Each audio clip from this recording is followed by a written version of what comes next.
we recording with the window open, incense burning. Can you be a little more serious?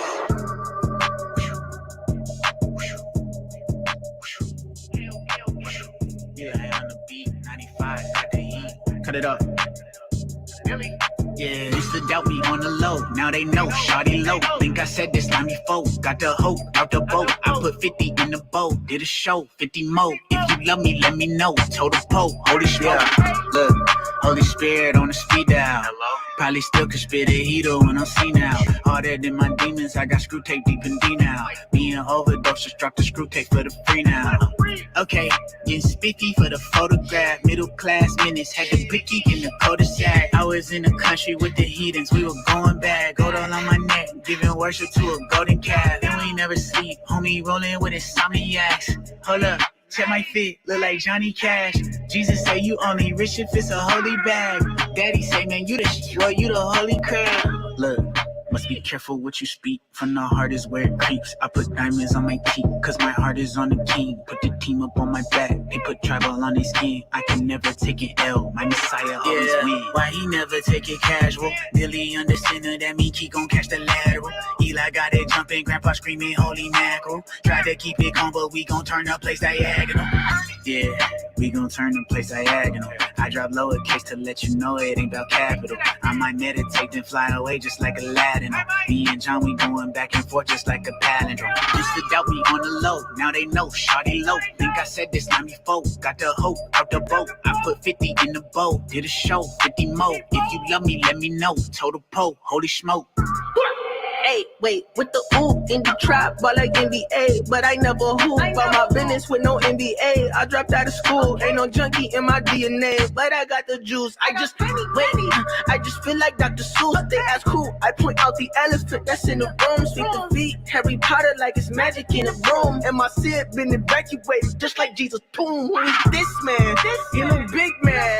I got wheels, BMX, ain't no kickstand, ain't no feels for my ex. Look at this hand. This a gang, ain't no click, we don't disband. I got plenty hope, I told Satan no. Taking shots long distance, but it's quick scope. If I got it, then I got it, ain't no slip, bro.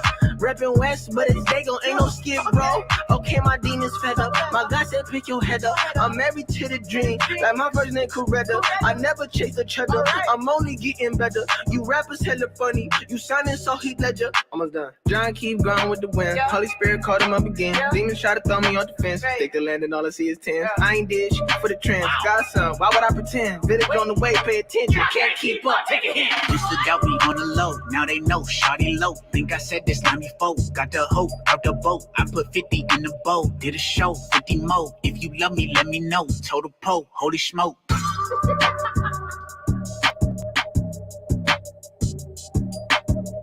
Eli on the beat, 95, got the heat.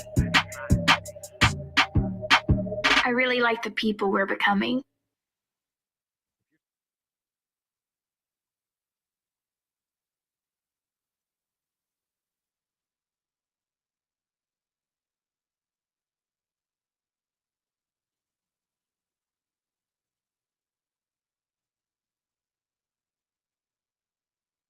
Wow.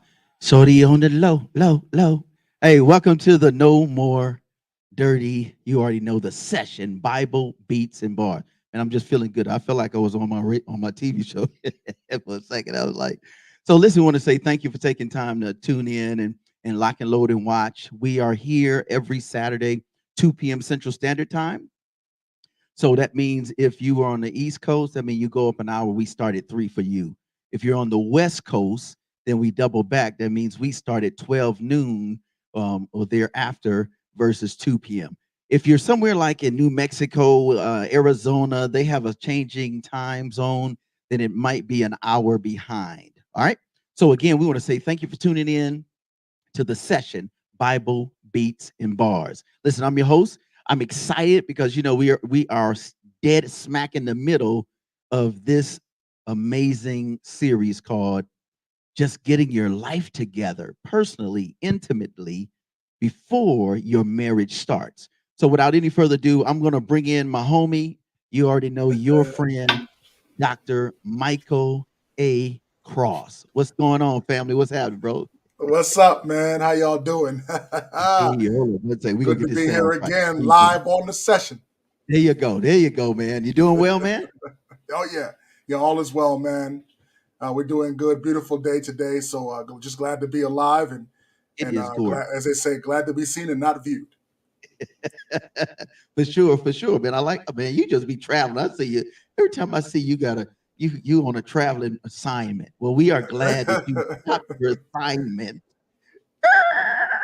Yeah, and you man. fell off the session. Fell off right there at the session. Oh yeah, man. Good to be here. Good to be here, man. Well, listen, I'm excited about the continuation of this series, which is what's the name of the series, bro? You already know. I love it. Your title and how do you do what this is that you do? Oh man. So we're talking about saving your marriage before it starts. And we've dealt with so many hot topics, man. I mean, we've dealt with, mindset. We're going to deal with the red flags, and et Oh cetera. man, And today we're going to deal with communications, how to have better communications with your potential spouse while you're in a relationship. Like I said, you want to have that 18-24 months. So yes, sir. yeah, man, good relationships, good communication. So let me do this. Let me go ahead and throw a scripture up, and then we need to go. I definitely want to take a minute to promote an amazing gospel stage play, and we're going to show you the video afterwards. But let me go to the flip the script, man. I think it's important to kind of set the tone. So let's do, Doc. I'm going to do the scripture or the text, Proverbs 25:11, if you don't mind. Mhm. All right. And it says, a word fitly spoken is like apples of gold in settings of silver. Bro, well, that right there is, look, first of all, King Solomon has some bars, man, like Oh yeah. Bible Oh beats and yeah. bars. If Yeah. he was right here kicking it with us today, bro, it would be something, man. I'm telling Oh you. yeah. Yeah. Let's Yeah. Yeah. dig in on that before we go to this, because I definitely want to take the time at the top of the hour and then at the bottom of the hour to share this play that I am personally promoting and pushing because it's going to be an amazing play. So let's talk about Proverbs 25:11. What does Yeah. that Real mean? briefly. Yeah. Briefly. It's important that we are very mindful of the words that we say. Words. The Bible says that your tongue is like a two-edged sword. And you can hurt and you can harm and you can uplift, individuals just by your words. And so what Proverbs is talking about is you watching what you say and being mindful and catching every phrase and catching every tone and making sure that your words are sweet and that they're savory and they're like apples in a bowl. You ever seen those real royal settings where they Yes, have sir. all this Yes, silver sir. and gold, all over the place and they put all these, fruits and different things in there? Well, it's appetizing. The reason why they put it out Like, there is so mm, that it is appetizing, so that you can grab a nice shiny, apple or orange or mango or, whatever it is. And so I that's what they're saying. Yeah, yeah. So they're saying your words need to be as appetizing as apples in a silver bowl, and that's what it simply means. Be watchful, be mindful of the words that you say, that they become appetizing, rather than, Minister Fred, mm, bitter in your stomach. come on, boy, you preaching now, doctor. That's a You whole took nother the ball doctor game. on. You took the doctor. You said, "Let me shelf the doctor and give you some of that good bishop. Give that good bishop education. Listen, don't mess up with your Don't mess word." up.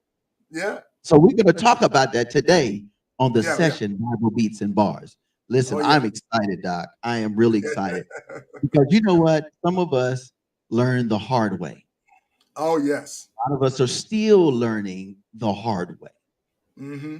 You know what I'm Yeah, saying? yeah, So yeah. one more thing, Doc. Dr. Cross, why is it so important that we understand the value of words? The value of words and its Um, relationship to having a good relationship. Let's dig Oh there. yeah, yeah, yeah, yeah. We have to be mindful that words hurt, Words can break up a relationship. When you get into these big arguments, sometimes you say things that you can't take back. Words sometimes can be impulsive. They can be hurtful. They can just dig deep. And when you can't take those words back, your words have consequences. And we've learned that just in relationships, in politics. We learned that at the pulpit when pastors are preaching and you trying to say a word and something slips out. And we've had a pastor get fired because he mentioned that something about husbands have the right to beat their wives and all that. And he got fired. He was let go and fired because your words have consequences. And so we must be mindful that if you don't want to get those consequences, be mindful of your words, watch your words, and baptize your words and pray on your words before they come out. So I know before we get into this, I've got to share. There is a young lady, and first I want to say kudos to Chanel Wesley. She has a play. It's a gospel stage play. Now, what's really cool about it is it almost falls in line. It does fall in line with what we're talking about today. The name of the stage play is called "The Beautiful Truth About an Ugly Lie." I want you to take a look at the video. It's a little short video. You can watch it in person, but that's if you're out of state. They're in Wisconsin, but they're also doing a virtual viewing of the gospel play. So I want to just take the time to let you all know that we here at No More Dirty, the Session Bible Beats and Bars, we truly believe in positive, clean, message-oriented entertainment. And so, again, the name of the gospel stage play is "The Beautiful Truth About an Ugly Lie." I want you to check it out, and then we're going to get right in with our good friend, Dr. Michael A. Cross. Again, you're tuned in to the Session Bible Beats and Bars.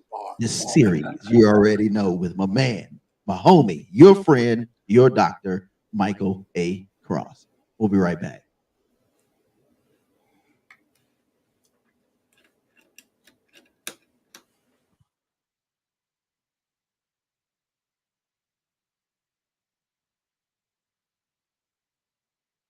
I guess every family has its secrets. I hate you. I hate you. All this stuff going on in my house right up under my own nose and I didn't see it. She's This just is why as Felicia guilty. hates. I needed her. We all did. But she couldn't be what I needed her to be for me. Because she was too busy being everything for him. Listen, I want you to take the time to go to this website, www. Yeah, I'm going to call it right now. I think I found the single biggest productivity hack of 2021. It's this. Yeah, they're trying to take over. They're not going to take over today. www.cecsinc. So it's ccsinc.com. That's the website. If you go to our website, nomoredirty.org, we'll have it. The tickets are just a $10 donation, 15 at the door, but virtually it's just $10. And we want to make sure that you know that we believe in supporting plays and entertainment that's going to make a difference in our community. So here we go. Let's get right back in with my good friend, your friend, Dr. Michael A. Cross. All right, man. Listen, we're talking about communication styles, right? Yeah, Or should I say lessons, right? Is that because you do a lot of lesson sharing, right? Yeah. So what will we discover? Because tell us how many communication lessons you want to share in total, and then we'll kind of figure how we're gonna go from there. Okay. All right. Well, communication is the lifeblood of your relationship. The more understanding and better understood each of you feels, the stronger your marriage, the stronger your relationship. And so we're going to delve into 5 lessons that will teach you how to have better communications. Now, the total is 10 lessons, but I think we're going to split it up to give you more time to kind of take notes and etc. And so We're going to start with the first 5. And I believe that these 5 lessons now, they're not in any particular order. They're just 5 bullet points that I believe will be beneficial to having, better relationships. Love that. So listen, folks, what we're saying is we're going to cover 5 today. And then next week, we're going to cover another 5. That'll give us 10 powerful, practical, doable life lessons that will help us as individuals in our relationships with the one or the ones we love in terms of a relationship that leads to a healthy marriage. Let's dig in. Number 1, what you got for us? Excuse me. All right. So number 1, let me just get my notes here. I'm trying to put my screen together here for you. Just give me I'm a excited second too. here. Oh yeah, man, this is going to be really, really good. Man, And I think believe if, that I believe someone, that couples are going to be blessed by it. You're saying? yeah, I believe that if a lot of us knew a lot of this ahead of time before this show, we would be in a better space and a more healthier relationship, even if we're already involved. So I Oh am yes. very grateful, for real, for real. Oh yeah. Oh yeah, absolutely. So let's delve into number 1. Number 1 is plan sufficient time to talk and listen. Plan sufficient time to talk and listen. One of the most important aspects of communications in a relationship is to learn to listen. A friend of mine, Lamont Lockett, shared with me that I sometimes have the habit of hearing but not listening. And we are all guilty of that. In an intimate relationship, it is even more important to take time out of one's busy schedule and talk with each other and build the skills of listening to one another. And even in this task, the old saying goes, you have 2 ears and 1 mouth. Listen more and talk less. In times that you spend having intimate conversation as you learn about each other, it is beneficial to keep an open mind, be honest, open, and transparent, and most important, be willing to humble oneself to the love and compassion of your partner's most intimate details. So we're going to break that down. I mean, I know, Fred, you have a ton of questions, and we're going to start to break down what it means when it says plan sufficient time to talk and listen. Listen, as you were talking, somebody just chimed in, hit us up, and said, "What does time actually look like, or how do I create this kind of time/space to have that intimate talk with my wife?" Sure, yeah, absolutely. One of the things that you could coming in hot, baby. They're coming in hot. Oh yeah, today. they come in hot. we appreciate that question.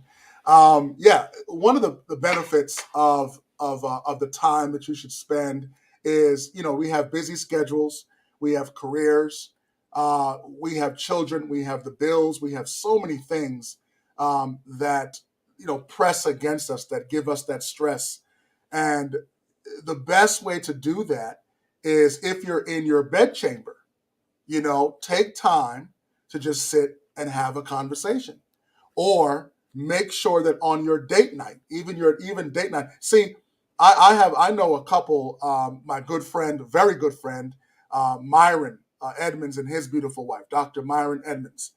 And Dr. Myron Edmonds tells us in his ministry that even after him and his wife have been married for many, many years, they still have a date night. A date night. They take time out of their weekly schedule and decide a consistent date night that they go. Now, it could be, a walk on the beach. It could be, at an intimate restaurant. It could be, hey, I'll cook and we stay home and we have a date night, intimate date night in the home when the kids are away, etc. So you as a husband, you as a wife, you as a dating couple, find those times. Take the time to say to yourselves, we will isolate a specific time that we can sit down and begin to have those types of intimate conversations. Very important as well is write down your questions, write down your concerns, and have those open-ended questions to begin the conversation. And then from there, you'll see it just flow naturally. You don't want to go into it.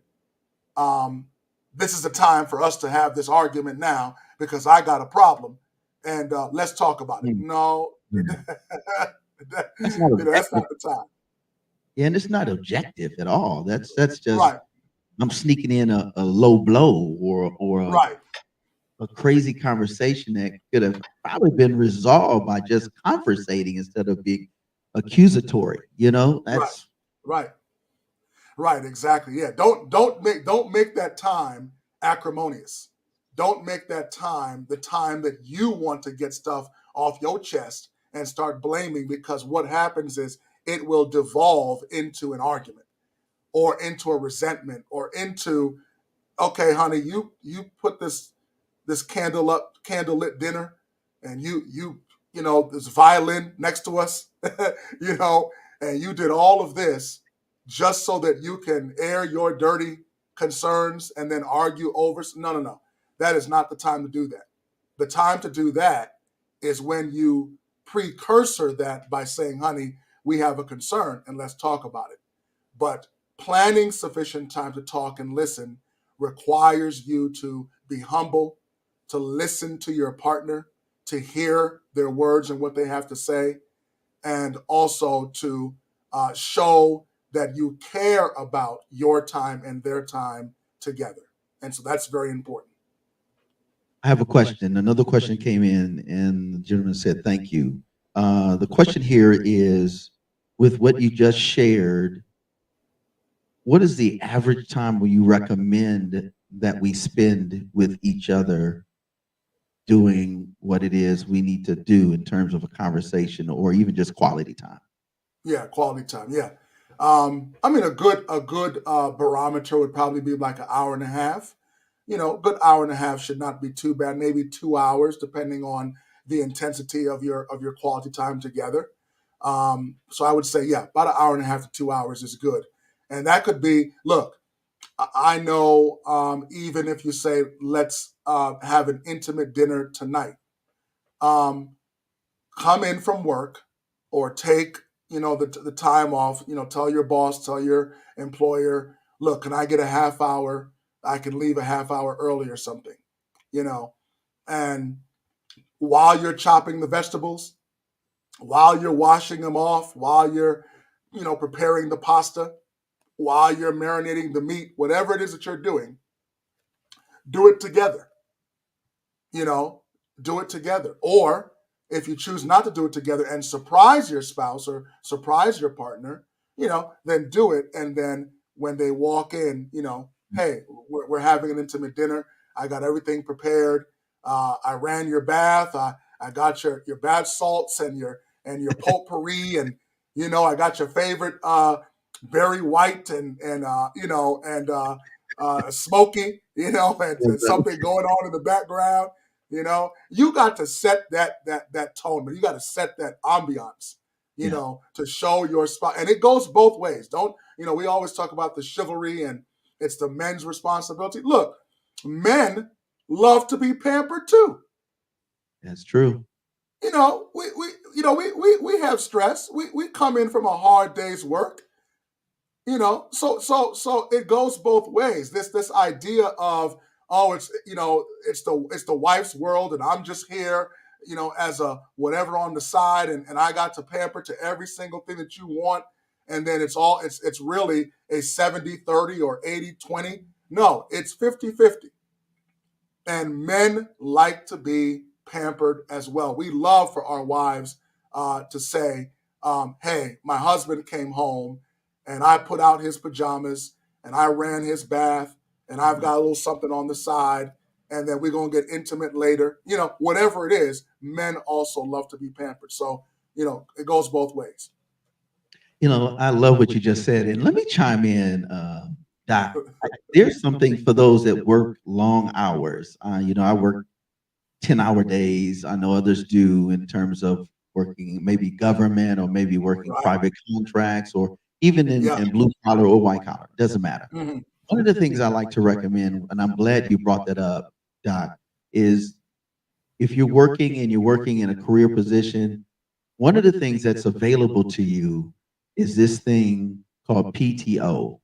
You have that personal time off. Another thing that's available to most folk on a job is things like a mental health day, a personal slash vacation day. Let me say, with what you've just shared, Dr. Cross, I believe it's important that you should do at least 2 mental health days every month. Hmm. Every other week. You get paid every 2 weeks. Make sure one on the odd week or maybe on the pay week. Take one of those days off. And maybe that's what we can do and say, hey, listen, I'm off on this day. I'm going to take the day, have everything all set up like what you just shared, and then Hmm. we're going to take a trip, do a day ride on a boat trip, go down to New Orleans and do a ride, Mississippi, or fly to New York for the weekend, or just take a ride for 2 hours to go to the zoo or aquarium or something, and then Yeah. come back, and you have all that time to communicate. To tell me something I don't know about you. I think Right. I know everything, Right. but obviously I don't. You know? Right. What do you think? Doc? Oh yeah. Oh man. Look. We live in a society now where um, employers are now giving you so many options for family time, family leave, like you said, paid time off, personal time off, mental health time off, and they are beginning to be more cognizant of the fact that a happy family, happy couple, happy husband, happy wife makes a happy employee. Correct. And so, yeah, and so whatever you can do to just pull your boss, your supervisor, somebody aside and say, look, my wife, my husband, my significant other, my fiance, we're going through a small little spat right now, or we need some assistance, or we need some help. Can I Yeah. utilize and avail myself of these different days, vacations, Mhm. holiday times, and all these different days once or twice a month to spend time to get these things resolved and to really invest in time? And I guarantee you, like you said, you take that Mhm. trip to New Orleans, you take that boat trip, you go on the weekend and find you a nice little corner of the park and do a nice little, picnic on the park with just you and her with a nice, little basket with food, whatever it is. Spend Yeah. time. Correct. Monday morning, who you think gonna come into work? De-stressed, Smiling feeling and good, grooving, skipping. skipping, big smile on their face. Yeah, Yeah, I love both of that. them gonna come to work ready to Right. come in and put their time in to say, hey man, supervisor, boss, thank you so much. We spent a weekend just enjoying each other, and I'm coming back to work ready to give you my 100%. But you You know don't what? I want love someone coming to work and they Woo. all been out of shape, you know, mad at the world, and Dude, production goes down, by So 30% minimum. right. Yeah. And so you're right. It's very important that you take those times off and invest in your significant other. So let me chime in too. Now, for those who have supervisors and bosses that are not so understanding, let me just say, if you are working for a company that has those things available, one of the things you may want to do is go and speak with HR and find out how many hours you have Hmm. available to do that, to take some time, and then you can ask for recommendations from HR, because HR is just going to give you the facts. And then the other thing is, if you are in an environment where you're not comfortable sharing, just say, hey, you just all you need to do is just put your time in and make your move and go on about your business. And then for those that are not married but have an interest, right, and you have children, be sure to look at the daycare options. Some of the bigger or franchise organizations have on daycare, and then there are also referrals if you're an employee of a corporation, a company, an agency, or a nonprofit. So I just wanted to throw those in because I've had a supervisor, we didn't see eye to eye, and I never said anything. I just took my days, and it was good. I came back happy, knowing I was going into a very non-accepting environment, but got the work done anyway. All right, so Oh let's yeah, go to two. Let's go look at two. What you got for us? yeah. The second communication lesson. Let me go back to one little point you made, Minister Fred, about Sure. number one and talking about sufficient time off to talk and listen. That also includes those blended family, those children. Hmm. Because let's say you're dating and one or the other couple has already children from a previous relationship, right? You Right. don't want to just spend your time only with her or him because you love him or her, and then you don't have any time with their children. So that Oh, spending time off also includes building a relationship with the children that will eventually turn into your stepchildren. wow, that's That's powerful. vital too. That's very important. And really, actually, if you don't mind, before we go to the second, I know we have a little time. One of the things I want to ask is, what if you have a situation where you have a blended situation with a family, you and Hmm. that love of your life, or the one you want to spend your life with, and they have children, whether they're teens, primary, high school, or young adults? What would Right. you say to that individual who is in this situation with this young lady or man, and there's not a great relationship established? What are some things to do to maybe able to help establish this family dynamic, even though Right. Right. I ain't your daddy and you ain't my mama? Right. That kind of thing. Yeah. That kind of What yeah. you think? The one thing I've learned about children, I have been a dean working with children for many many years with kids. Ages sixth grade up to 12th grade. When I Mhm. was at Oakwood, I was an RA. I was a night dean as well. So and I've been a youth pastor and worked among the young people throughout my career in ministry and chaplaincy, etc. And certainly as a chaplain, I have been where I've married couples with blended families and etc. And of course done counseling. And one of the things that we learn about children is when you take an interest in their hobbies and their likes and what the things that they engage in, when you take that interest, they become interested in you. So if you have a blended family and you are dating someone who has children of whatever age. Now, of course, if you're 2 years old, that's a different story. They just kind of naturally, come to you and you kind of love them. But the point in which they begin to realize their surroundings and they have little things, they like Marvel, they like DC, they like Batman, they enjoy drawing, they love art. They love sports and football and soccer and track and whatever else that they enjoy. Take an interest in the hobbies and likes and things that they like to do, and be aware of the trends and things that are going on within those interests, so that when you confront them, when you come up and you say, "Hey, let's spend time together," it's not spending time just to talk and just. I mean, that's important. You're going to talk. You're going to communicate, but children don't do well with these long, drawn out, conversations. They do well with fun, with throwing a ball around.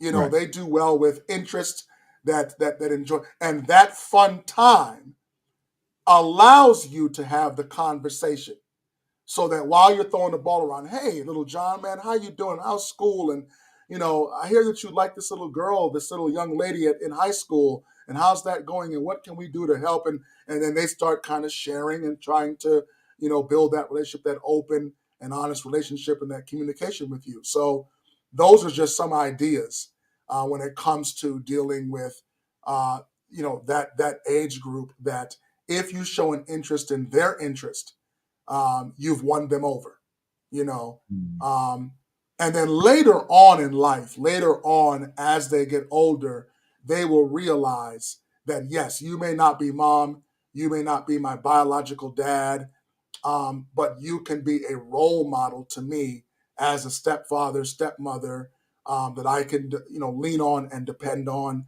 and come to when, life lessons and life situations happen. Love that. I love that. Thank you for sharing that. Man, we appreciate this good information. All right, let's get in on the second point. What's the second lesson, Doc? What do you got for us in communication that can Oh, help yeah, us? man. Number two, take time to be certain that you reach an agreement, right? Wow. Take time to be certain that you reach an agreement. Now, let me share a couple points. We are not always going to agree on every subject, but taking time to have conflict resolution is healthy in a relationship. We must learn to be gentle and compassionate, even when we may disagree on something. It is also beneficial that if you come to an impasse, uh, uh, agree to disagree and come back to the subject at another time. When we have a disagreement, it should never devolve into an all-out war. And what usually happens when war breaks out, ego steps in, impulsive behavior steps in, words are said that cannot be taken back, and a simple disagreement can turn to divorce, or in the case of a dating or courting, a breakup. It is also wise to utilize the principles of Matthew 18. We're going to make this biblical as far as possible. If you feel there is a need to bring an objective third party in, then that may be an option to bring peace and resolution. So we're gonna break that down, Minister Fred, about what does it mean when you have a disagreement and how to come to an agreement, or at least how to come to a sense of peace if you come to a disagreement. That is a very powerful one, and I think that's one of the toughest ones. Yes. At least just from my conversations in general on work and in personal spaces, is how do you have a genuine conversation that's loving and respectful and still come to a solid conclusion, like you said, something that is clear. This is what, after we had our conversation, this is what we choose to work on after we have decided. What does that look like? Because I think that's a big thing. It's one thing to say, well, this is how I'm feeling. And she says, this is how I'm feeling. And you're like, I bet. Okay. All right. We'll agree to disagree, but there's no resolve. Yeah. Help me Yeah. with that, Doc. Yeah. So here's the thing. There are tools always available when it comes to this idea of communication where there is a disagreement or there are two camps in which one believes one thing, the other believes one thing, and we are just not going to agree on this. One of the things that we must learn in a relationship that often devolves into this huge all-out battle, we must learn to accept that we may not always agree on every single detail. We are not robots. We are not automatons. We are human beings that have different personalities. You come to a relationship from all kinds of external sources that press upon your worldview. And so your parents may give you a worldview on a particular topic. Politics may give you a worldview. Religion may give you a worldview. Your friends and your buddies and your pals and your coworkers and your employer may give you a worldview. And those worldviews may be different. That opinion, that position may be different from your spouse, from your partner. And while you may discuss it, you may bring in a third party, objective third party. You may come to someone like myself, a counselor, to help you to kind of look at it from a different perspective. You may get to a point where we say, look, I've heard all of that. I understand. I just feel that this is where I stand. Okay. Then that means you have to come to a point where you say, well, honey, number one, I'm not going to allow this worldview in your position to stop us from dating. stop us from getting married, but I have to, husband or wife, male or female, come to a realization that I have to accept that position and not allow it to destroy what could be potentially a good and long lasting relationship. We can have all kinds of positions, but, um, you know, let's talk about, Fred, what do you think is a good topic that you think would um, bring concern? What would be something that you would be disagreeable, or something that you know that you have a position and you're not Right. gonna get, yeah. So let's just pick two couple examples, one, and then we can do a role play. So Yeah. one of the individuals in this amazing relationship sees discipline different. One says, I'm a little bit more traditional, where some might believe in still some form of spanking or some form of punishment in terms of that. And the other might say, I don't spank at all. What I do is I have a conversation, I take things away, um, time out, whatever the case may be. That I think that's a very big one. I see that all the time when I'm having conversations with my families Hmm. on the job. So I think that will be that's a very popular one. And then the second thing would be how you see intimacy from your love language. My love language is touching affection. Mine is um, recognition, words and what have you. Well, I need more. No, you need less. Those kind of things. So, what would you say to those two, Jack? Oh man, wow, those are two very powerful ones for real. Let's address um, the discipline part. Discipline. Yes. Um, the first thing that I think would be most important is for both individuals to do some research and to get a professional involved that deals specifically with child development, Powerful. Very good. right? To understand what are the um, collateral damages, or what are the psychological concerns, and what are the long term um, issues that may arise specific to that child, because you Mm, can't make it a broad stroke on all children, right? yes. Um, and so, what you have to look at is to have an expert come in and say, all right, both of you have a position of one spanks, one believes in corporal punishment, and another one believes in communication, talking, grounding, taking away, limitations, and being able to have the child understand the reason Right. behind why these things are happening because of your behavior.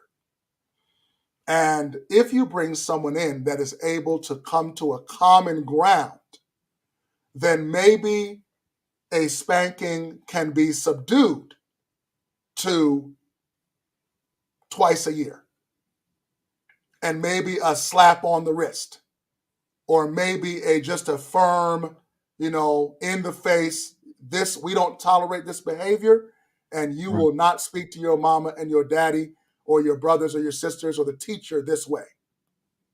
you Powerful. know Yeah. Yeah. so you got to find a common ground that says, because if you don't do that and you feel that, I'm going to just keep spanking and then I'm going to keep talking, what you're going to find is you're going to find the child growing up with conflict And manipulation can be a part of that as well. and resentment. That child will know how to move when they want what they Right, want, and kind of right, bob and weave like they're running on a field trying to make it to the field goal. You know. right. They know they can get away with certain things with mom because mom's only going to talk to me. Mom's only going to take my Oh, little game station away. Mom's going to mm, say, "Oh, you can't go to this and can't go to that. You're grounded for a week, et cetera, et cetera. No TV, no whatever." right. Dad is going to pull out the belt, Or you right? just you won't go to the prom. Oh my, that'd be Right, like, right. That's the end of the Right. world for a teenager. Right, exactly. And so what happens is, I know that I can, great point, Minister Fred, Yeah, manipulate my mom more than I can manipulate my dad. I think And that's I can push powerful. the envelope, Yeah. And you know. Yeah. it ultimately, you're absolutely right, Doc. And I hope this is helping you all because this is just really great information. But I think the Mhm. other thing that's powerful point you're saying that's underlying is that if there's no resolve in this communication, when no matter what the subject matter is or the concern is, you keep a wedge apart. You never can be the two becoming one because you Yeah. always got this beef on the left side, on the right side, and Right. it's always going to be something that can be used to destroy you all through Yes. a miss or Yeah. dis or non-communication. Yeah. Love it. And Wow. then number two, you mentioned the love languages. I like Mm. touchy feely, whereas the other couple likes affirmation and what was the other thing you said? Affirmation Affirmation and gifts. and Or gifts. gifts. Right. Okay. And Right. so once again, there is this kind of, he don't touch me enough. We don't have intimate relations enough. And why is he always buying flowers? And why is she always giving me these cufflinks and all these different things? And I don't get, this, I don't, So again, Mhm. communication, talking, finding out where you both have your love languages. And here's the thing. Here's another part that's very, very important, Minister Fred. Um, Communication requires compromise. Mm. Say that again. It got a hurt. Communication requires compromise. And I'm Go not ahead. using compromise in a negative sense. I'm using compromise in, listen, Negro, you can't just do what you want to do because you're trying to love this woman and I want it my way and you're going to Right. accept this gift and that's it. That ain't gonna work out, especially for that's, women. Women don't that's do that. not going. That's the Yeah, wrong come way to on. approach any subject matter. Exactly. You can't just, this is how I am, and you got to accept me as I am, and my love language is this, and your love language is that, and I'm going to keep giving you 1,000 flowers, and you're going to just have to accept that. And no, I'm not touching you. You will not be married long, just for the record. Not For the long record, at all. at all. Exactly. Wow. Because, You know what? That goes back to your point number one, where you talked about the quality time, making time. I mean, yes, designating time to yes, talk about the things that really turn you on or turn you off. right, Like it goes, like one segues into the second. So kudos. yes. That's huge, bro. Yeah, yeah. It means that if you truly love the person that you want to spend the rest of your life with, then you need to accept that these are some of the things I need to do to change my behavior, change my approach, accept that this is what she likes and this is what he likes. And, I'll give an example. Um, Men you ever read the book Men Are From Mars and Women Are From Venus? I read it. True. Yeah. Oh, yeah. And yes, it is. And it has certain principles in there. And one of them is that men in general love affirmation, leadership. They love to be uplifted. They love to be not in control in a bad way, but they love to walk with their, in dignity and, and they love the idea that a woman, remember we talked about this before, We when did. certain men marry up, Good. Right. Right. level up. And so men, I remember when I had a relationship a while back, my significant other, my girlfriend, oh, she would manicure, pedicure, she would do the facial mask, Mm. she would make sure that I'm color coordinated, you know, she would make sure that I got the nice little cologne and smelling good and looking good so that when I walked out the house with her, now in my mind, look, I'm with her. She the one that looking fine and doing her thing, but she also took pride in her man, in me. You see what I'm saying? So when you now, as a woman or a man, realize these types of love languages, whether you like to or not, buy that facial mask for your man. Make sure that he is color coordinated. Make sure that he looks good and smells good, because we like that kind of affirmation from our women. On the other side, I'm not really touchy-feely. No, that you can't go around like that. She likes to have her hand held. She likes to feel your hand on her back.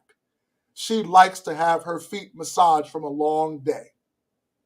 You know, so get over yourself and do what needs to be done to keep that relationship hot and spicy. Yeah.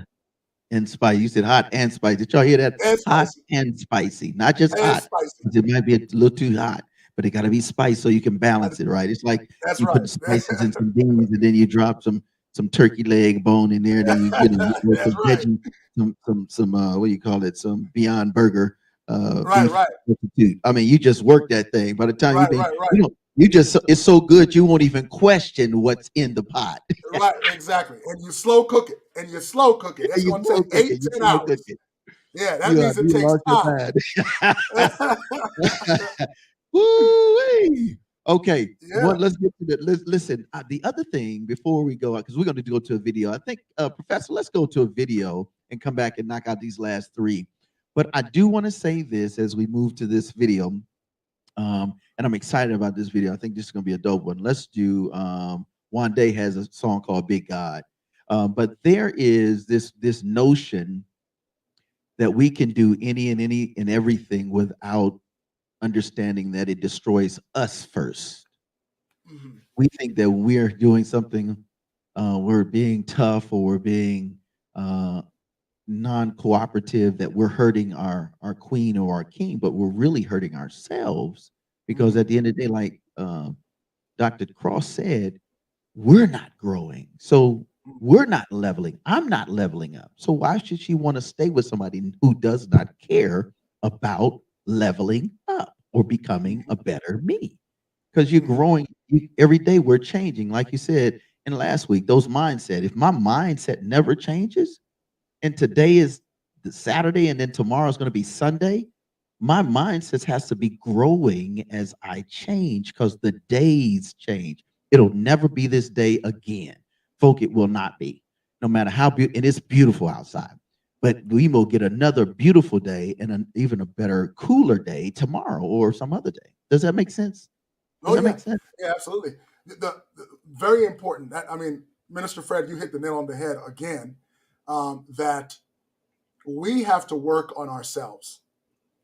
You know, I pray, one of my prayers as a single man, I have 2 prayers that I lift up to the Lord. Lord, first, work on me.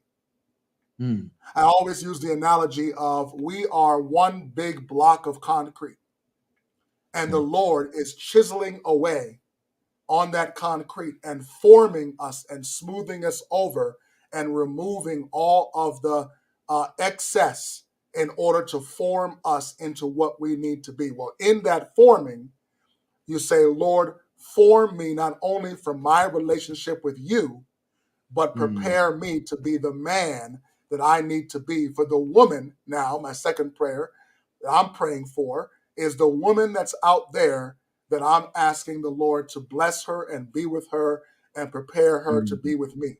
And when you have that kind of prayer life, you feel that, yes, it's a waiting game. Yes, you don't know when the Lord's going to put you together.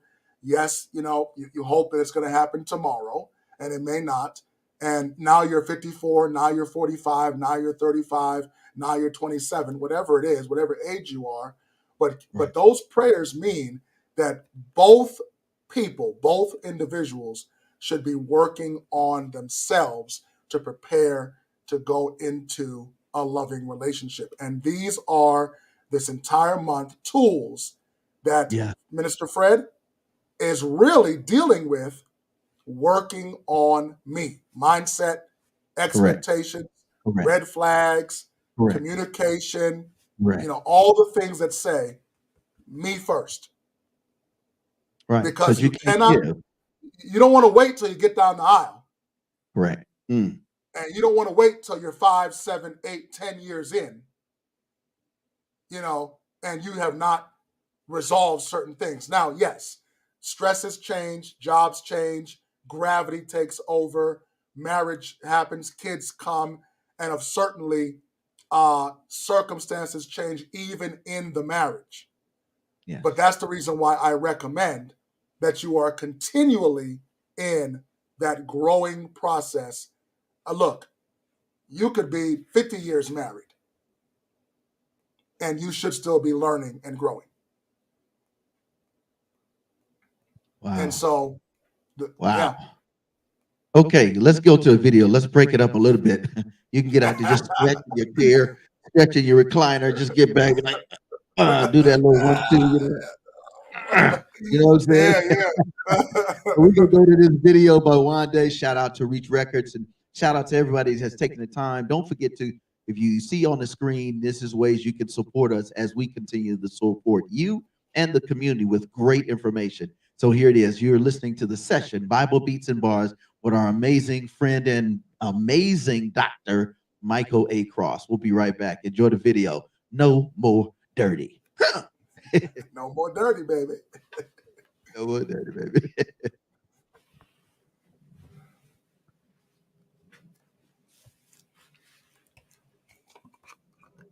Big big guy, wing gang, you know, big guy, big moves, set free, live blind day. That's how we living.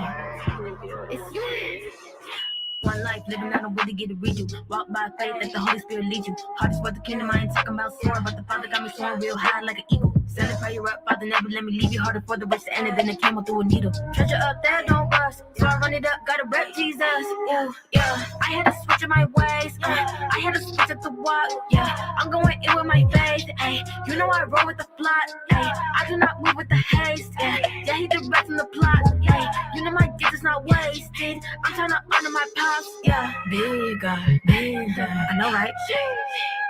Big boss, set free, off the, ayy, with the eye wouldn't try me, ayy, with the most high key, yeah, copy y'all unlikely, yeah, baby I don't follow my lead, yeah, feeling like a fresh white tee, ayy, grace that shit on me, ayy, money can't really buy me, ayy, some of y'all press this tea, ayy, feeling like a fresh white tee, ayy, grace that shit on me, ayy, money can't really buy me, ayy, reckless, ayy, I ain't fearing no man, what is he gonna do, gotta believe I'm shot like it's Pikachu, see I'm walking by faith, all in spite of my fright, I ain't gotta have sight, ain't no peekaboo, if you out trying to sin, I can't link with you, if it ain't in his will, I relinquish too, God is all that I need, see I'm living in deep, but it can't just be me, gotta free him too, yeah, ooh.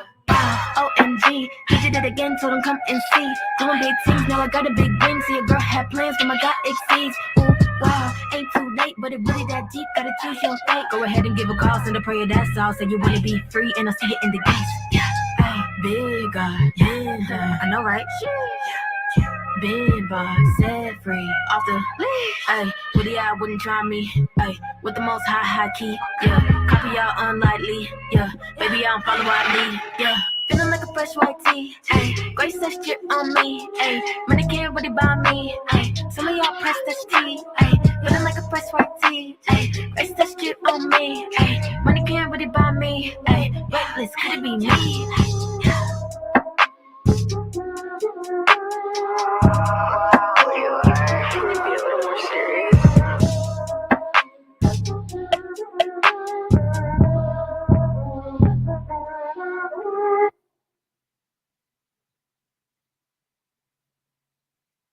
The blood of Christ made us clean.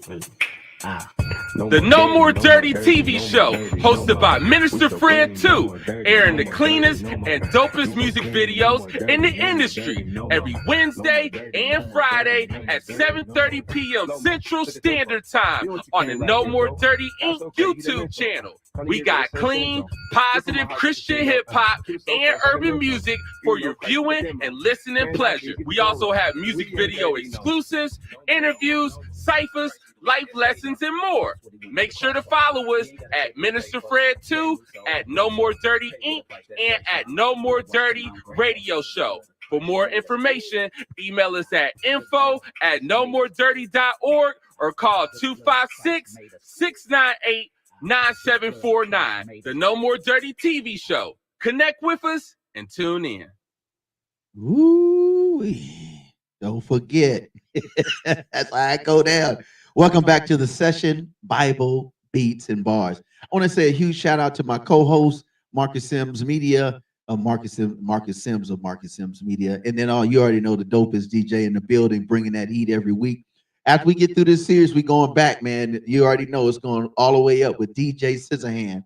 And don't forget, let me do this too. Professor X, man, shout out to my man, Professor X, man, co-producer here on this show. Let's throw up my man, DJ Scissorhand's show, because tonight at 9 o'clock, every Saturday night at 9 p.m., we do our best to make sure that you get some of the most cleaned, baptized, secular beats. I mean, this dude baptized beats like it was never a piece of profanity or illicit message in it. I'm telling you, DJ Scissorhand is my man. He is amazing. So when you talk about a clean DJ, a DJ that is very conscious about what he's doing and what he's sharing, and then he also has a love for Yeshua the Christ. Again, we want to say thank you for tuning in. Don't forget, it's on G93 radio. So you just Google the G93 radio app. It'll say classic hip hop and R&B, because they do the clean kind of side of that, which is really amazing, because a lot of times the music we see now, I'm going to have to pass on it. So let's get right back in with, we got 3 more to go. It's none other than my man, the good doctor. The doctor has the best view every time I hang out with this dude. I'm going to have to come your way, man. I'm going to get on that West Coast, brother. It's Dr. Michael A. Cross. What's up, bro? Yeah, man. Yeah, man. You're always welcome to come on this side, man. We good on the mic? We good on the mic? You can hear me?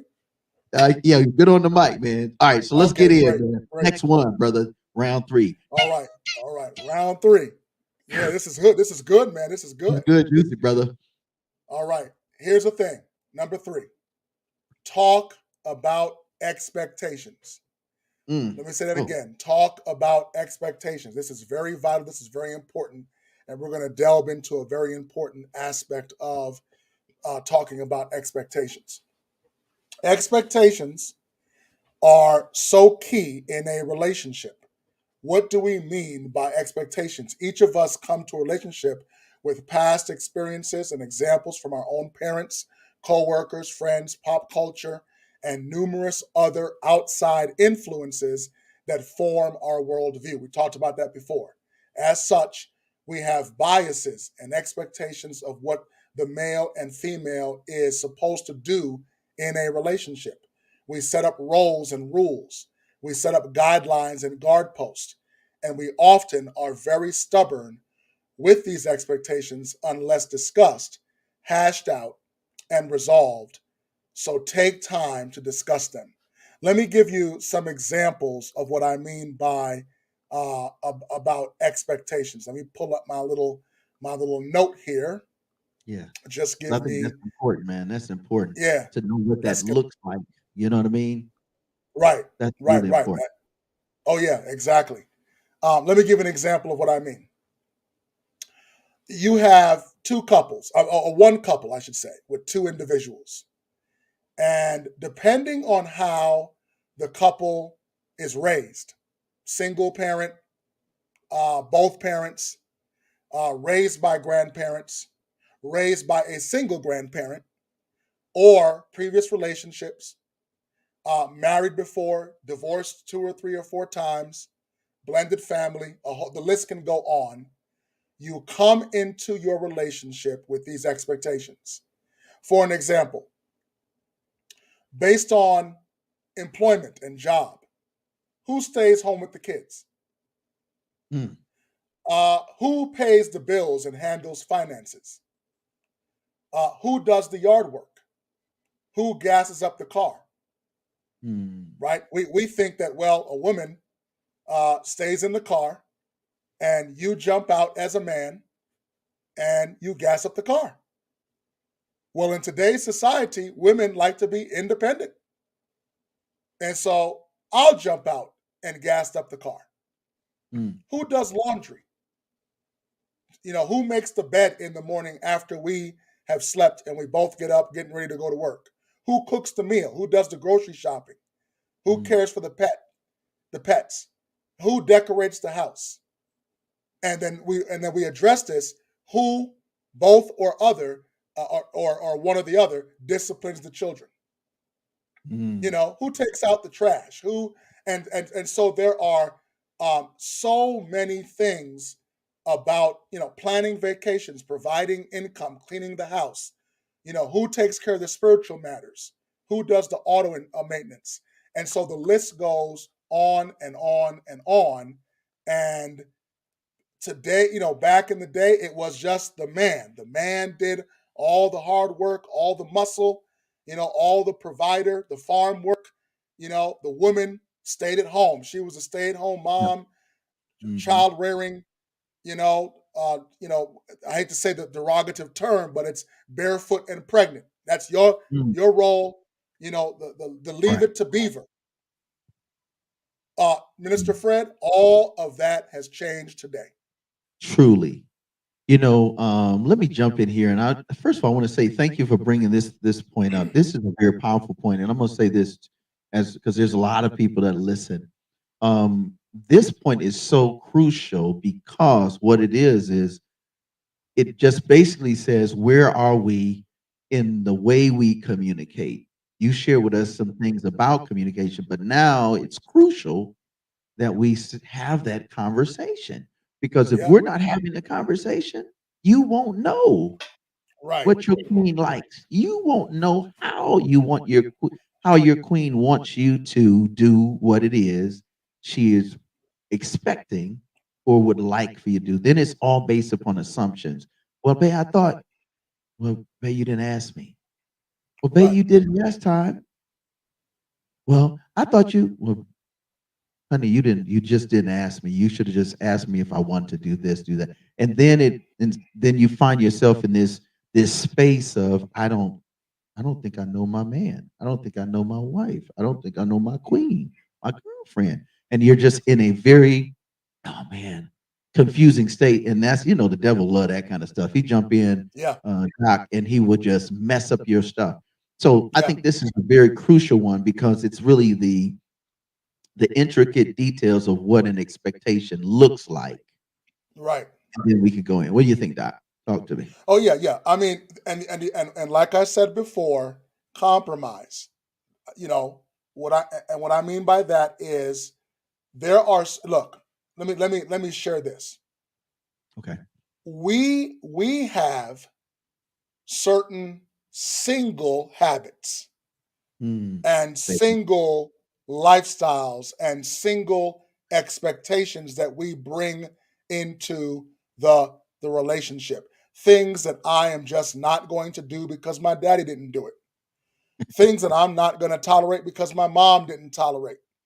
Things that by way of communication that I'm just, that's how I am. I'm single. This is me. And you're going to have to accept me the way I am.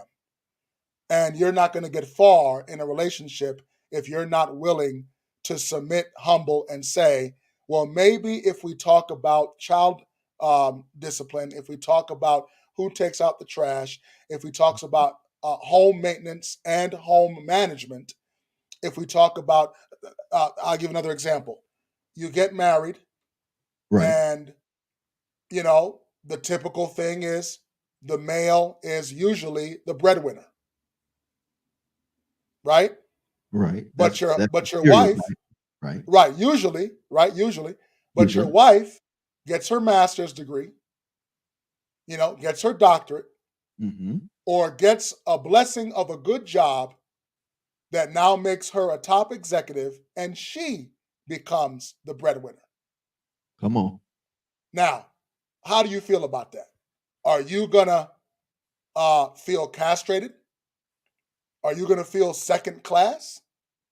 Are you gonna feel like she's now taking control of everything, and I, and I'm just here for the sex or for the kids or for the stability? Or are we going to sit down as a couple and Come on talk now. about, honey, the roles have changed, which is fine. And what are now the expectations of you working longer hours, being on the road, bringing home the bacon, and what do you expect me to do if I have to now move from full time to part time, and Right. now I, the husband, become the raising of the children, managing the home, cooking, and etc. That is typically the female role. So, and I love that because it's almost like daddy daycare.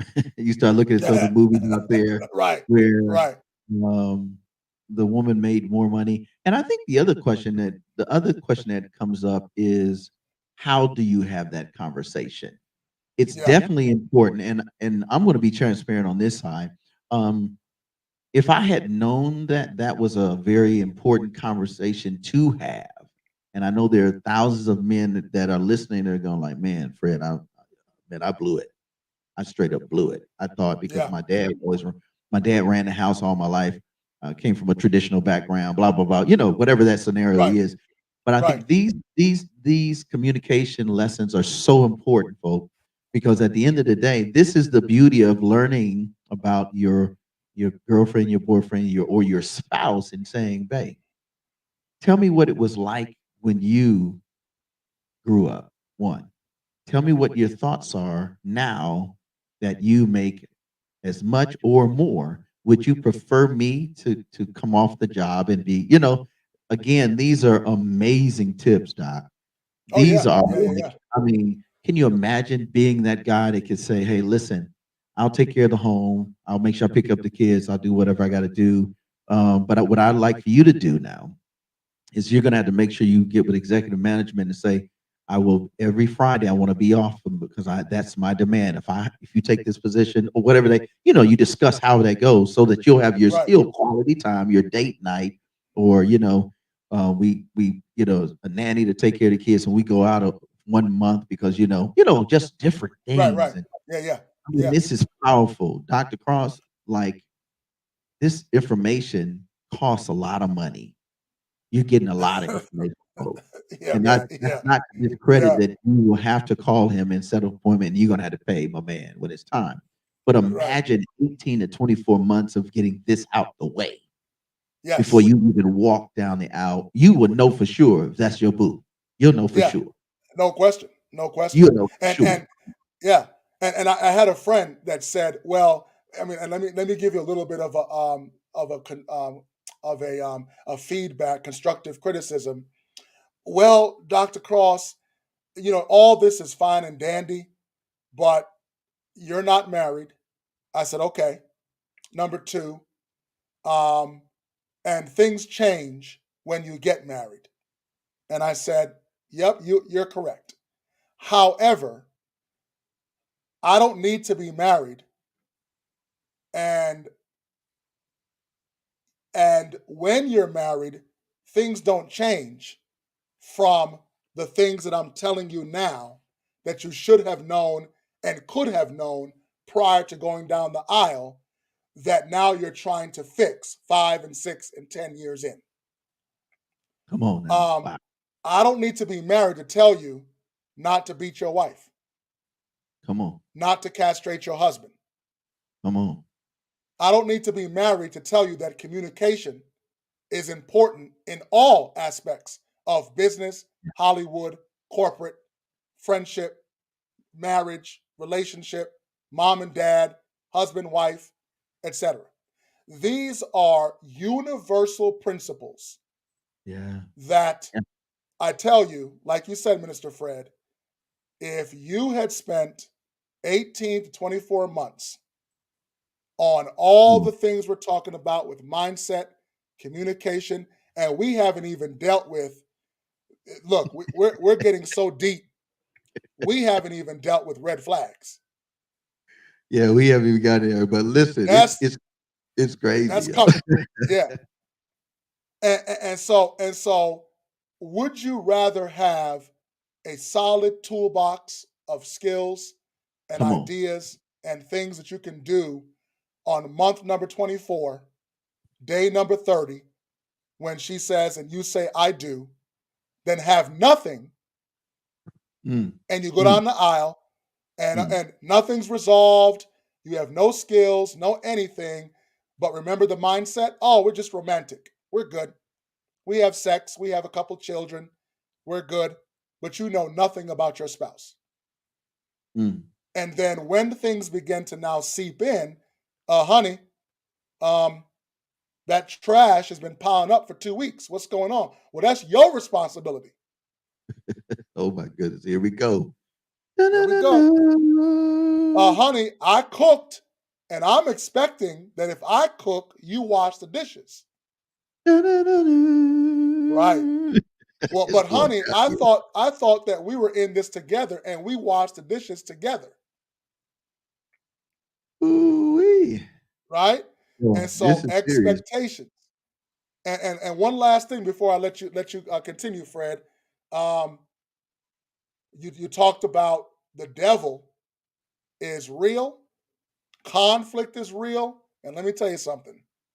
All it takes is any one of the 152, 300 expectations to be an issue that starts this small and goes to this big, and now you're down the aisle of divorce. You know what? I was sitting here. I was sitting here listening to you, and Spirit was like, "I want you to calculate this." I calculated my counselor. I have a counselor that I do, just my chiropractic counselor, right? And I calculated just doing my, my assessment came to $400. Let's just do that. $400. Yeah. Oh, what are you trying to say, Professor? Yeah, I have a counselor. Therapist, right? No, I think it's healthy. It's healthy to have so you have something to bounce off. Think about it. You spend 400 doing a couple sessions, then what? $7,500 a session. But you glean this kind of information. But if I was going to go buy me some sneakers, come on now, some J's, I'm spending. I might get 3 pair of J's, two depends on what. If it's retro, it's only 2 pair of J's. 3 pair if you're just regular 75s, and most sneakers run 70 to 100. You're wearing sneakers that's not gonna help you grow. It's just gonna make you look good. But you can go to a certified board counselor like my man and glean. You and your loved one can glean and grow. Yeah. So was the $400 worth it? Buying the sneakers, or the $400 worth growing your relationship that's going to forever change? I mean, that's facts. Yes. Oh yeah. And I wish at the time, I wish I would have had you counseling me when I was in a past relationship, because I'm looking, I'm going, be honest. Let me tell you, man, I text my ex and I apologize. Since we've been on here, I had to make amends a while back, and I was like, you know what, I didn't get it. My apology. Yeah. My apology. Yeah. And now I know how to do better. I'm going to be better. I'm going to be a better person. And I just want to be transparent, because I think a lot of people listening need to take the time and send the text if it's not right, that relationship was unresolved when you went your separate ways, or if you were able to have a resolve it in some peace, then you can always be able to have, because you have to have a friendship to get to, you should have a friendships rather, to get to the point where you want to be with that person. And so I just want to encourage you that if it's unresolved, resolve it. Take these tips, write these notes, go to our YouTube channel, No More Dirty Ink. Call Dr. Cross, hit him up, and y'all want you to give your email and all that before we go to the next 2 points. But take the time to be better. Man, I'm a better person now than I was 10 years ago. And so we pray that this is going to be a blessing. Professor, yeah, man. Oh yeah, Go man. ahead. Let me share my contact information. Then I want to make a one last point on your thing about the Jordans and the investment. So Dr. Michael A. Cross at iCloud.com. That's D David Romeo dot Michael A. Michael across@icloud.com. And then you can always reach me out, 505-975-8888. Again, that's 505-975-8888. One of the things that you mentioned, Fred, is the return on your investment, what we call in the business world the ROI. Say that. Right? The return on your investment. Now, you're talking about lifelong. You're talking about love. You're talking about sharing yourself and your life with someone and having a long-term relationship. If you buy them Jordans, you buy whatever material item, number one, the return on your investment is very low because like a computer, like a car, like electronics, it will go out of style very soon. A new version of whatever you bought will come up. Every year they come out with a new iPhone. I'm still on my iPhone from a year ago, and they talking about the iPhone 13 this year. So it's already, oh man, you old. That stuff is, we done. Now we got 13 Max, 13 this, whatever. Now here's the thing. Would you rather invest in those things that fade in time, lose their luster, invest in something that the trend is gone, or invest in something that is long-term that says, honey, let's go to counseling. Let's take that same $400 or $500. Let's get 12 sessions or whatever number of sessions, 15 sessions, couple months, month and a half, 2.5 months. And let's invest in growth for ourselves that will make us prepared to walk down the aisle, and also do another investment at the 5, 10, 15, 20-year mark that you're married. Because it takes work and it takes investment in time and counseling and professional individuals and marriages, like coaches that have been married for a long time, to give you that objective understanding of how best to go through that marriage. And you're right. People spend and use all these other things to try to fix. If I buy these Jordans, I'm going to look good. My wife's going to be happy. No, your wife needs to be touched. She needs her love languages dealt with. Man, if I buy this nice car, we're going to be driving real nice. Yeah, but you haven't talked to your husband in a year. Not really talked, but you're driving a nice car. Wow. And so what are you investing in? Investing in material things to try to fix underlying issues, or investing in real counseling and real help to address issues that need to be addressed to make your marriage happy? Very important. Powerful. So ultimately, is your choices a choice that begins to appreciate the relationship or depreciate the relationship? The minute a car comes off the yard, it depreciates by 20%. The minute you spend time and get counseling and all that stuff, it appreciates and it gets better and better and better. All right, let's get with 4.4. 4 communication. What you got? What you got for us? All right. Number four. Be sincere and use a tone of voice that shows sincerity. Say it again, brother. Be sincere and use a tone of voice that shows sincerity. A most important aspect of relationship is body language. Your body language and nonverbal behaviors and cues can tell a lot about a person.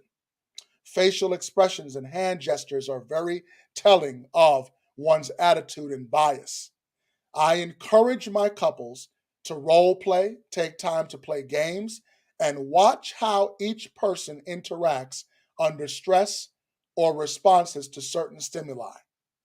How does he or she speak to me in the game of charades? And when we are in public, how do we communicate? When we have an intimate dinner alone, how is the communication? And when you have had a long, stressful day, does he or she take out their stress on their partner? Mm. That when you So, first started, brother, be sincere. That right yes, there is crucial. crucial, crucial. Because, as I mentioned, I have a friend. Uh, he's in his 60s, and his daughter is in her 30s, and was dating for about 14, 15 months. And all is well, and they're doing their thing and having a great time until one day he raised his voice and called her out of her name. Hmm. She packed up and she is gone and single again today because she will not tolerate insincerity, raising a voice, and because you're stressed and because of whatever your past, whatever is, you think it is ideal and acceptable to raise your voice at me and call me out of my name. And if that doesn't get resolved or you think you can get away with it, it turns into verbal and physical abuse. Mm. Ooh. Yeah. Go ahead. And a lot of times the verbal and voice, look, you can tell when somebody is being smart with you, as the old folks say. Someone who is looking to get into an argument with you. They are vying for conflict. They strive for conflict. They live in drama. Yeah. They look for every negative thing on a cloudy day, on a sunny day.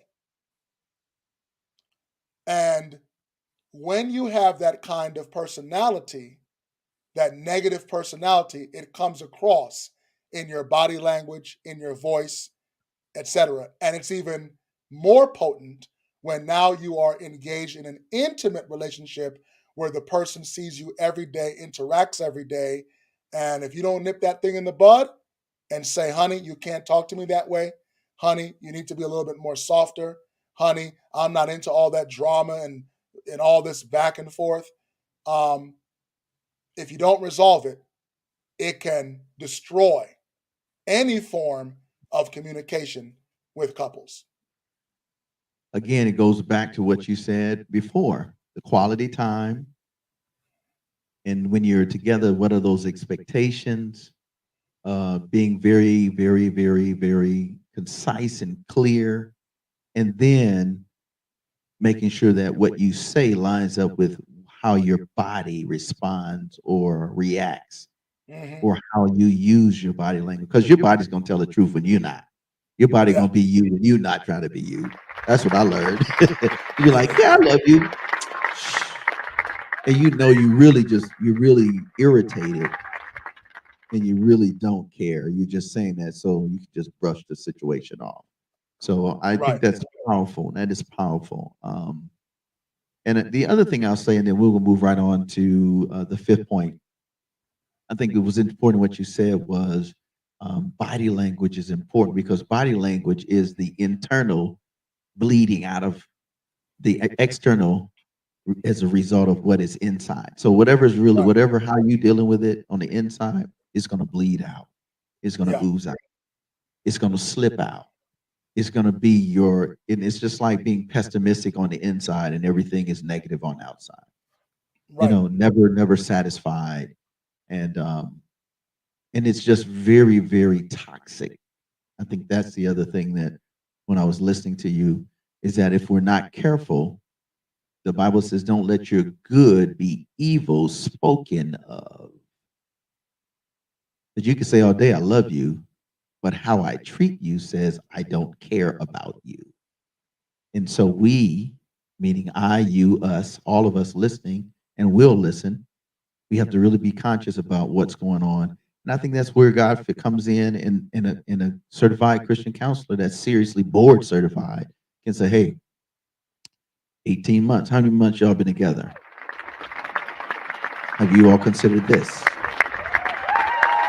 What's next for us? What should I expect?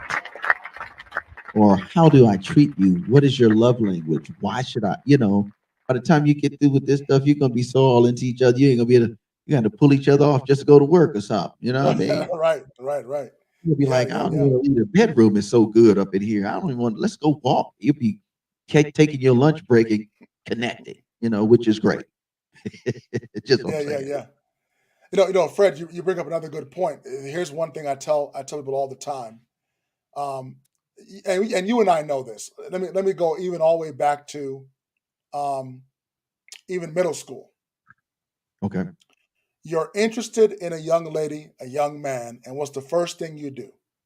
You put on a mask, right? We learned that from childhood. We put on our best behavior. We come home and we put on the best pair of jeans, the best Jordans, and we want to make sure that we impress that young man, that young woman. Well, really, it's a child, in middle school. We want to impress that person. And we go all the way through middle school and high school with all these likes and romanticizing and everything, and we put on the mask. Why? We don't want the young woman or the young man to know that my parents are divorced. Correct. We don't want them to know that I'm living in the hood in a rat infested, roach infested spot. Right. We don't want them to know that I haven't eaten in 3 days and the lunch at school is the only meal that I've had. Right. Right? So now those circumstances are extreme. I'm just using them as examples, but I'm talking not about the circumstance.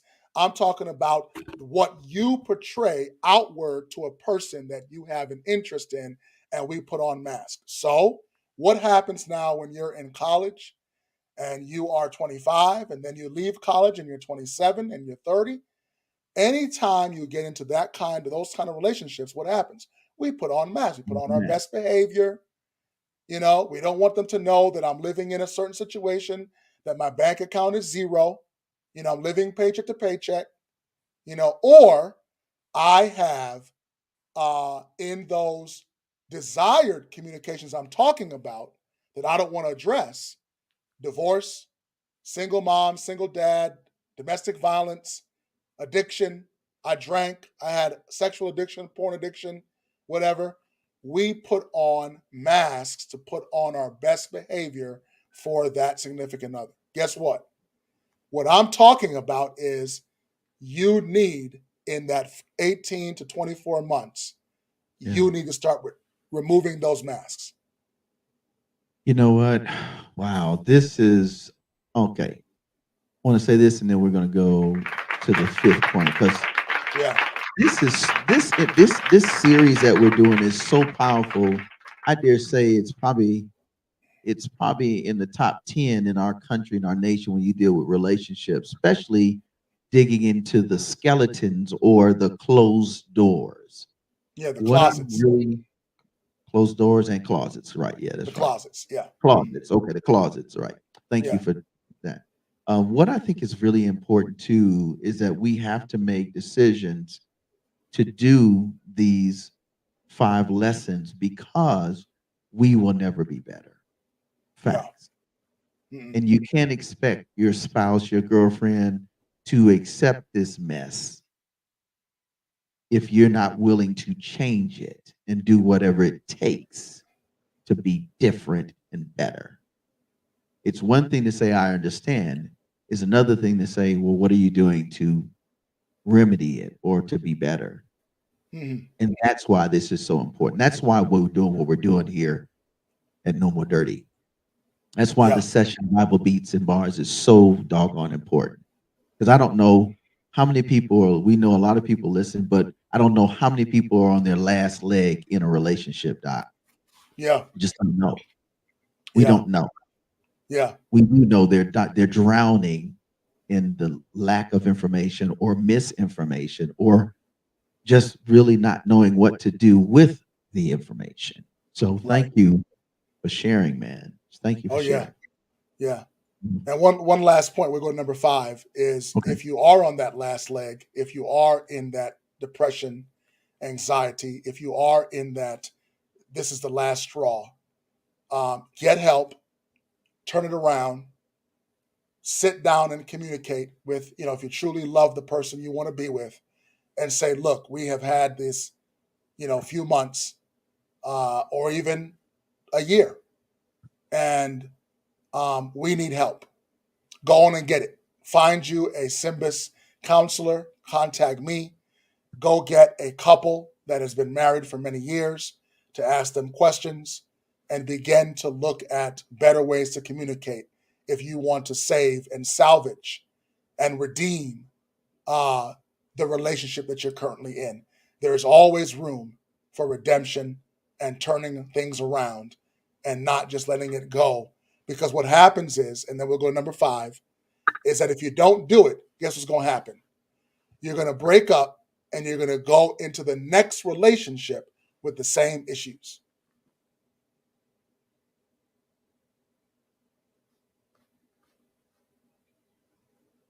Let's see. Still there, Fred? I'm here, man. I'm just taking it in, brother. I'm taking it in, brother. But it's just really important, man, because at the end of the day, if we don't really do what it takes, I mean, we do any and everything to get the bag. I'm gonna just be 100. We will do anything. We will sell our souls. We will say anything. We will wear anything. We wear nothing to get it. We will sleep with everybody. We'll get in a video and do everything under the sun. We will sell dope. We will compromise our integrity, our upbringing. We will do all of this stuff. Listen to me. We will do all of this stuff to get something temporal that depreciates. The minute you get this money, you got to be looking over your shoulder. Who's going to get me? How do I move this money around? How do I do this? I'm gonna be a player. I got 4 girlfriends out of state, 2 in the city, 1 in the country. I'm a chick that got dudes all over the place. I got all these sugar daddy. I mean, we got all of this going on. Yeah. All of this going on, bro. And all we had to do is just take these 1, 2, 3, 4, and 5 steps of communication and be real with God. Be real with ourselves. I'm weak here. I got issues. I got addictions. I'm doing this. And instead of me spending the money, quality money, to become a better me, so when I step to this fine sister, this handsome brother, or this brother step to me, I will have something really credible and valuable to give other than just being sexy or handsome or fine. Right. So this, what we're doing today, is crucial. Yeah. It is crucial. It is like, man. Yeah. All right, let's now, go, man. Number 5, last one. This is also very important when we talk about even number 1, talking about plan sufficient time to talk and listen. Number 5, plan interactions that support dreams and goals. We all have dreams and aspirations. One of the best ways to build a strong relationship is to take time and support each other's goals, dreams, and hobbies. If your partner has an interest in art, then when gift giving time comes around, invest in some art and craft supplies. If there is a career interest in the law, then take time, a lunch date to the courthouse, and spend time watching legal dramas, shows, and films. If a partner likes to travel and would like to see the world, plan a trip to an exotic place on the earth or spend time watching the shows on world travel. Showing interest. Yes. That's good, man. Oh, yeah. Folks feeling you, bro. For real. Man. Showing interest in your partner's dreams, aspirations, and goals shows you care and are on the journey with them to mutual success. And Minister Fred, that's so important, so vital. One of the things I love about when I talk with my couples, I always ask that question as kind of a icebreaker for me. What are your interests? What are your dreams? What are your goals? What do you like to do? What are some of your hobbies that you like to do? And I've had them all. I've had, like me, I love to stargaze, so astronomy is a big thing for me. I love the law, so I love the L.A. Law and Law and Order and All Rise and Matlock and Perry Mason, and so West Wing, and so all of these kinds of hobbies and things you like, you really should, again, as a couple, engage in showing and supporting the interest of your loved one with their dreams and goals, and finding ways in that spending time to support that. If you say, we love sculpting, we love when you do clay work. Well, let's Right. go find a class that we can go and do the spinning of the clay and the forming Right. of different things and putting into the urn and hardening it and painting it and find common interest. And even if it's not a common interest, the part of love is, I may not like it, but my spouse or my significant other likes it. So let me Yeah. show an interest because I love her, I love him. And very Powerful. vital, very important. Powerful. And I want to say this I know we're wrapping up, and we want to say thank you for taking the time to rock out with us because this is good and this is needed. The other thing is, which goes back to the other previous 4 points, is the reason why talking and spending time and all that is that's how you find out what your boo likes. That's how you find out that your boo is really in love with doing art. If I could do this for a career, I would do X, Y, and Z. Well, then, okay, then let me support you. And I'll say this, if you get to a point where you're with somebody who does not believe in what you're about and does not support you, you may really want to look at that because like we're going to talk about next week, red flags, man. Yeah, Like that's red a real flags. situation. Yeah, She might be fine. He might be all that in a bag of Doritos with some salsa dip. But if he doesn't care about what you care about, he's not concerned or she's not concerned, you may be in the wrong relationship. You may oh need to yeah, just be friends. yeah, And when you get through walking through these little communications, boy, and these are lifeline. These are really, Doc, you could do this every day. Like you said, as you get older together, yeah, because everything changes. yeah, And absolutely. if they don't see Yeah, what you see and they can't appreciate it, you may need to get up out of that for real, you know? yeah, because what it can turn into, just a snippet of the red flag, what it can turn into is them blocking you and blocking your blessings, or it can turn into verbal and physical abuse that you're trying to go do something and they don't want you to do it, and so now they force their personal will on you, Yeah, right? yeah, Honey, I want to go back to school and get my master's, get my doctorate. I want to get a better pay. No, I'm the breadwinner, and you're not going to outperform and outdo and out doctor and out masters me because I like my job right, at the plant. I like my job at McDonald's or whatever. right, You're right. not going to do. Oh, so you don't want me to level up? You don't want me to have a better career? No, I'm in charge. Mm, yeah, that's not I'm just good. giving you a snippet of a red flag of control. Yeah, and this is what we're going to talk about next week. I think this Yeah. is a great way to segue again. I think let's put our hands together again for Dr. Cross, man. Man, thank you so very much for taking time to be with us. And man, yeah, this is good stuff, Doc. Oh yeah, man. This is good stuff. It's been fun. This is good. This is we've been eating some shit. This ain't no milk here. This is meat, baby. Oh yeah, This, baby. this Yeah, man. red meat. This is Beyond Burger and Beyond whatever. Yeah, Good man. Oh veggies. So yeah, this is man. all plant Yeah. based. Plant-based healthy, baby. Plant-based healthy. Yeah, man. So listen, let's do this. Let's wrap it up with the God's mailbox. Shout out to our big sister and uh, the late sister Doss, who gave us this. And I really what I'd like for us to do, just real simple, is just let's pray that folk will make a decision to communicate properly and Oh yeah. effectively. So Yeah. if you would start it, I'll close it, and then we're going to leave you with a song by God Over Money. That's the whole squad, called Payback. there's a payback when you really serve God and when you really take the time to love each other and learn about each other. So would you bless us, start us out, and then I'm gonna close us, and then we'll wrap it up. How about that? Oh, sure, absolutely. Doc, would you do that, Bishop? All right, let's pray. Loving Father in heaven, once again, it's such a privilege. It is indeed an honor to serve you and to be favored by you in all that we do to build your kingdom. And kingdom building in relationships includes better, strong, quality communications.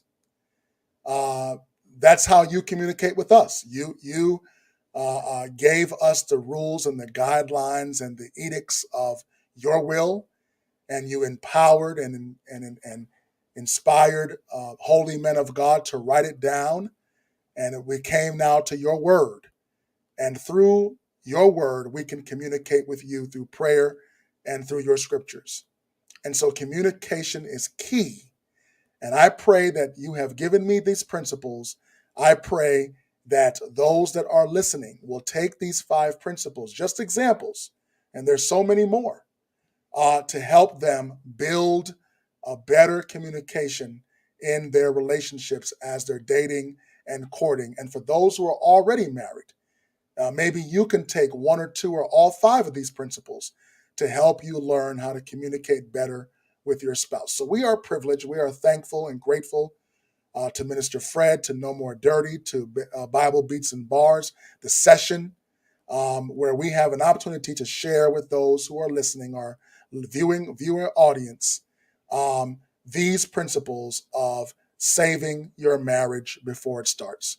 We thank you, we praise you, and we lift up those couples and those young people and those contemplating marriage, that they will take these principles and allow them to have strong relationships and allow them to serve you better in communicating and knowing expectations and knowing roles and etc. But now, Lord, as we finish out, we pray for all those who presented their God's mailbox. They may have special needs. There may be health. There may be hospital. There may be schooling. There may be relationships. There may be sickness among them. And we lift them up today, that you would bless them where they are. They may lean on thee and know that you are close. We thank you. We praise you. Bless Minister Fred in a mighty way and the entire No More Dirty team. And then save us in your kingdom. For we ask this prayer in your holy name. Amen. Amen. And so, God, as we continue, we just want to say thank you now. You said before we ask, that you already have heard before we make our petition known. And Dr. Cross made the petition known on behalf of all of us. You said that you already have figured out a way that we could be able to escape those bad situations and be better individuals. So we thank you in advance. We love you in the name of Yahshua the Christ, pleading the blood of he who has made all things well, from the top of our heads to the soles of our feet. We thank you for blowing our mind. And Lord, I pray every day. And so I pray on behalf of not just myself and Dr. Cross and Professor X and DJ Scissorhand and Marcus Sims, but on behalf of everyone listening worldwide, from the worst circumstance to the best situation, that we would allow you to blow our minds today going forward and show us how big you are as God in our situation, so that we can always say, the greater is you in us than we in the troubles that we encounter in this life. Because what's bound in heaven is bound in earth. And you always want good for us. So show us how to be good, how to live good, how to serve our loved ones and our boo and our bae the best way we can, in the name of Jesus, Yahshua the Christ of the Bible. Amen. Amen. Amen. Brother. Okay. We made it, brother. We made it. We made it. Listen, can you do me one favor? Can you go through, give them the 5 points that we covered? Sure. And then we're going to go out with a song. And next week, folks, we're going to do the last 5. So if you enjoyed today, you do not want to miss next week, the session Bible Beats and Bars. Give us the 5 points you covered today, and then we're going to let them jam out with GOME. God over money. Oh, yeah, man. Yeah, man. Plan sufficient time to talk and listen. Number one. Number two, take time to be certain that you reach an agreement. Come on, right? Number two. Number three, talk about expectations. Okay. Number four, be sincere and use a tone of voice that shows sincerity. Be nice and That's do right. right. Yeah. Be nice and do right. And number five, plan interactions that support dreams and goals. That's what's up. If you in it, she need to be in it. If she in it, you need to be in it. You ain't got to run it, but you got to be with it. That's what's up. So on behalf of us here, Dr. Cross, thanks again, man. Salute to you. Yeah, Enjoy man. the video, man. Listen, don't forget my man DJ Scissorhand on the back end 9 tonight. Oh, you already know, No More Dirty Radio Show. That's tomorrow on Sunday, 5 p.m. G93. Shout out to Ed Gaines. And at 6 o'clock, we up 103.1 worldwide on the web, nomoredirty.org. The podcast, No More Dirty Radio Show, Minister Fred 2 in front of it. And then listen, next week we're gonna announce we move to another. We got another big radio opportunity. We're gonna move on to. Oh man, I ain't gonna tell you till next week. Just next week, baby. Let's go, and don't forget to go and support us. Cash App, No More Dirty Inc. and nomoredirty.org. There it is. That's what it is on the screen. All right, man. Shout out to Professor X. Get us out of here, baby. I'm about to jump out my skin. I'm about to, man, communicate, baby. Communicate.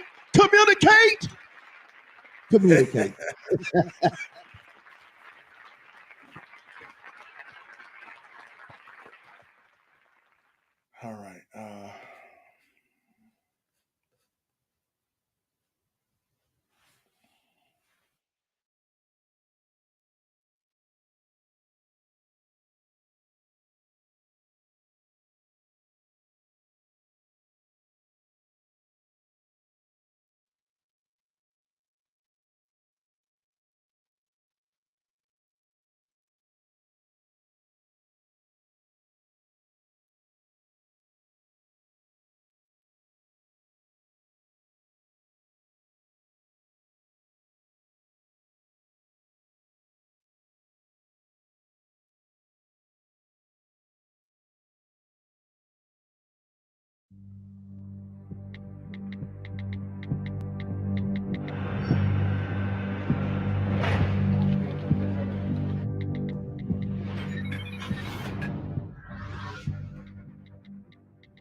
Yeah.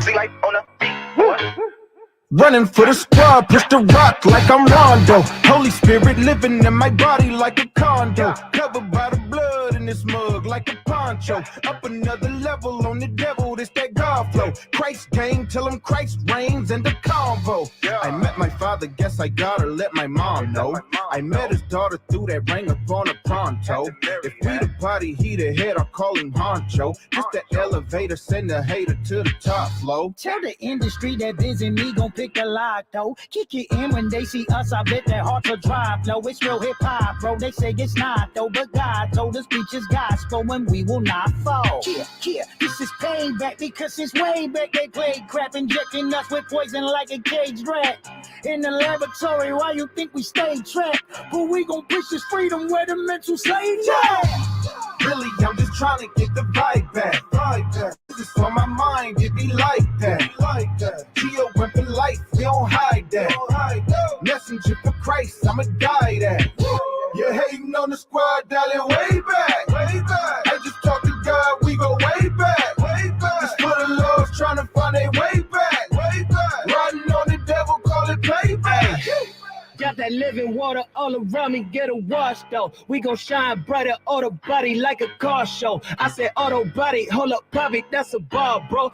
Ricky Bobby, hold up, copy, that's a card. My new life better than my old one. I was looking for the static back in 01. I was living hella tragic, having no son. Drew to Christ, knew the life, I ain't gotta own none. Ain't nothing like no debt, but my nail net like not yet. Bills coming on the field running, but still nothing, but we don't quit. A lot of y'all in your bag. Right away, get the two-step. When the squad getting that two-deck, we got it on lock like a vice grip. I got a mission, I reside. But the truth is, I recline. When it's finished, till that time I play my part, I go AI. Got no time for pretty pie. I don't eat that, give me rye. Better like my appetite, the truth, the light be the fuel for the payback. I was deep in evil with my carcass. He released the noose beneath my conscience. He removed the tool to help me bondage. He rebuked the foolish and the nonsense. Facing death, the faith, we got to shake that. Fear, we gain the grace beyond the paycheck. Armored up, we fighting time for combat. Devil man, Really, I'm just trying to get the vibe back.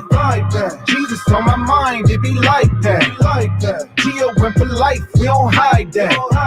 Messenger for Christ, I'ma die that. You're hating on the squad, dialing way back. I just talk to God, we go way back.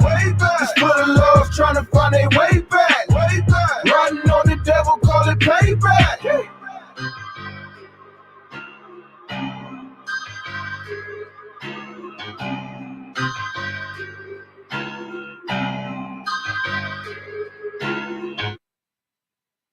Do you guys see this app right here?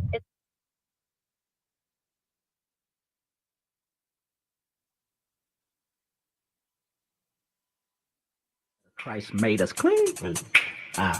The No More Dirty TV show, hosted by Minister Fred 2, airing the cleanest and dopest music videos in the industry every Wednesday and Friday at 7:30 p.m. Central Standard Time on the No More Dirty Inc. YouTube channel. We got clean, positive Christian hip-hop, viewing and listening pleasure. We also have music video exclusives, interviews, ciphers, life lessons, and more.